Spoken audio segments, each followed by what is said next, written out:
கிருஷ்ணாவை பின்தொடர்ந்த நிவின் வந்து அதிர்ச்சி அடைகிறாரு. ராகவ் கூட கிருஷ்ணா வந்து நின்று பேசிகிட்டு இருக்கிறதும், அவங்க 2 பேரும் ஏதோ திட்டம் போடுறதையும் வந்து நிவின் வந்து உணர்றாரு. நிவின் வந்து இது எல்லாத்தையுமே வீடியோவை எடுத்துகிட்டு போயிட்டு எடுத்துகிட்டு போயிட்டு காட்டுறாரு விஜய் கிட்ட. விஜய் அதிர்ச்சி அடைகிறாரு.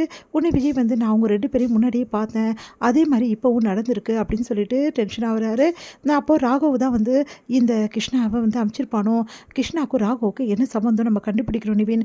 அது மட்டும் கிடையாது, உண்மையிலேயே கிருஷ்ணா வந்து நம்ம வந்து மாமாவோட பையன் தானான்னு கண்டுபிடிக்கணும். நீங்கள் என்ன சொல்கிறீங்க விஜய் அப்படின்னோடனே, எனக்கு அதுலேயும் சந்தேகம் இருக்குது, அவங்க குடும்பத்தை பற்றி சந்தேகம் இருக்குது அப்படின்னோடனே நிவின் அதிர்ச்சி அடைகிறாரு.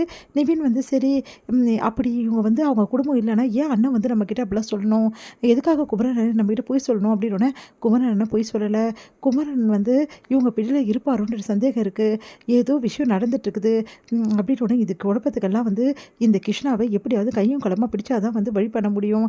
சரி, இந்த கிருஷ்ணாவை இப்போயே போய் நல்லா வந்து 4 அடி கொடுத்து நம்ம கேட்கலாமான்னொன்னே, அதெல்லாம் வேணாம், இந்த கிருஷ்ணா அலர்ட் ஆகிட்டானா அப்புறம் எல்லா காரியமும் கெட்டு போயிடும், எதுவுமே இல்லைன்னு சாதிப்பா, அதனால் இவனை போகிற வழி போய் தான் இவனை கையும் களவும் பிடிச்சி தான் இவனை வந்து ஒரு வழி பண்ணணும், அதை நான் பார்த்துக்கிறேன் நிவின் அப்படின்னு சொல்லிட்டு விஜய் வந்து சொல்லிட்டு இருக்காரு. இங்கே வந்து விஜய் என்ன பண்ணுறாரு, ஆஃபீஸில் நிறைய விஷயங்கள் வந்து கிருஷ்ணா மாற்றிருக்கிறது எல்லாத்தையுமே வந்து சேகரிக்கிறாரு.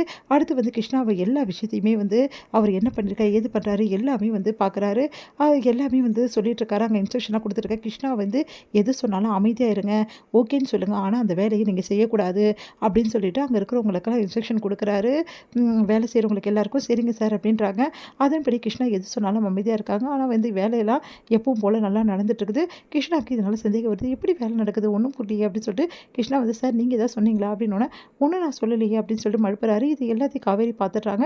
காவேரி அதிர்ச்சி அடைகிறாங்க. என்னங்க நீங்கள் அந்த கிருஷ்ணாவை ரெஃப்ரிஜரேட் வாங்க வேண்டியதானே, அவன் தானே இவ்வளோ வேலையும் பண்ணி வச்சுருக்கான், நம்ம ப்ராஜெக்டே குறித்த நேரத்தில் கொடுக்கக்கூடாதுன்னு சொல்லிட்டு மறைமுகமாக வேலை செஞ்சுட்ருக்கான், நம்மளை பழி வாங்கிறதுக்கு தான் நம்ம கூட வந்து சேர்ந்துருக்கான், அது கொஞ்சம் கூட யோசிக்காமல் நீங்கள் பாட்டு அவனை வேலையை விட்டு அனுப்பாமல் இருக்கீங்கன்னு சொல்லிட்டு காவேரி வந்து சத்தம் போடுறாங்க.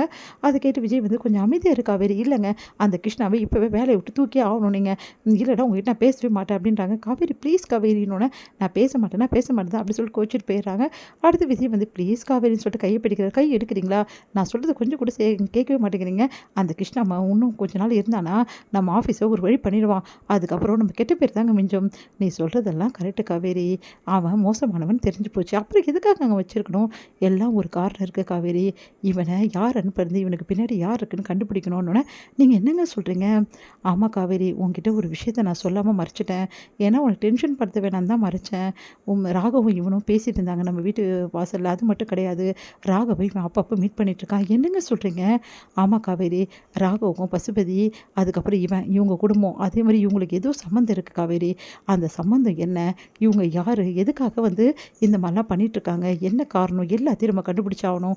என்னங்க நீங்கள் இப்படிலாம் சொல்லிகிட்ருக்கீங்க, அப்போ இப்போவே போய் அவங்களெல்லாம் வெட்டியை விடலாங்க வீட்டுக்கு, எதுக்குங்க இவங்களாம் இந்த மாதிரி ஆபத்தானவங்கள வீட்டில் வச்சுக்கிட்டு அப்படின்னு பார்த்துக்கலாம் காவேரி, நான் தான் சொல்கிறேன்ல, இந்த விஷயத்தை நீ யாருக்கிட்டையும் டிஸ்கஸ் பண்ணாத, அதே மாதிரி தெரிஞ்ச மாதிரியும் காட்டாத, அந்த குடும்பம் கிருஷ்ணா அதே மாதிரி ராகவ் அவங்க எல்லாருக்கும் வந்து சம்மந்தம் இருக்குது, இதுக்கெல்லாம் பின்னாடி பசுபதி தான் இருக்கான்ற விஷயமும் எனக்கு தெரிய வருது காவேரி அப்படின்னு பயங்கரமாக அதிர்ச்சி அப்படி உட்காந்துடுறாங்க.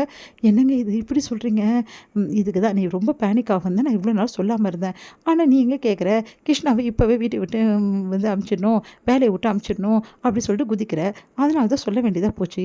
ப்ளீஸ் காவேரி, என்னை நம்பு காவேரி, இந்த பிரச்சனைகளை எல்லாமே தீர்த்துட்டு நானே உங்ககிட்ட எல்லா விஷயத்தையும் நான் சொல்கிறேன், அது வரைக்கும் நீ அவசரப்படக்கூடாது, இந்த விஷயத்தை வெளியே காட்டிக்கக்கூடாது சரியா அப்படின்னு சரிங்க அப்படின்றாங்க. இருந்தாலும் நான் பார்த்துக்கிறேன்னு சொல்கிறேன்ல காவேரி, ப்ளீஸ் காவேரி எனக்காக அப்படின்னு சரிங்க உங்களுக்காக நான் அமைதியாக இருக்கேன், ஆனால் அந்த கிருஷ்ணாவை நான் எனக்கு செம்ம கோவம் வருதுங்க அவன் மேலே, சரி சரி நீ டென்ஷன் ஆகாத, இப்போ நீ டென்ஷனே ஆகக்கூடாது, எல்லாத்தையும் நான் பார்த்துக்கிறேன்னு சொல்லிட்டேன்ல, கூடி சீக்கிரம் எல்லாத்துக்கும் ஒரு முடிவை நான் கட்டுறேன் காவேரி அப்படின்றாரு. நல்ல நடந்தால் ரொம்ப சந்தோஷம்தாங்க அப்படின்றாங்க. அடுத்து வந்து இங்கே கிருஷ்ணா வந்து எல்லா வேலையும் வந்து பார்க்குறாரு. பார்த்தா எல்லாமே தலைகீழாக இருக்குது, ஒன்றும் புரியாமல் யோசிக்கிறாரு. உடனே வந்து ராகவ் ஃபோன் பண்ணுறாரு கிருஷ்ணாவுக்கு. கிருஷ்ணாவும் போகிறாரு. என்ன நடக்குதாங்க, நான் சொன்னது எதுவுமே நடக்கலை, வேலை பாட்டு அது பாட்டு நடந்துட்டுருக்குது, நீங்கள் என்ன தான் பண்ணிகிட்ருக்க அப்படின்னு சொல்லிட்டு கேட்குறாரு. அது வந்து இந்த பார் நான் சொன்னது இப்போ செய்யலை அவ்வளோதான் அப்படின்ற மாதிரி சொல்லிட்டுருக்காரு.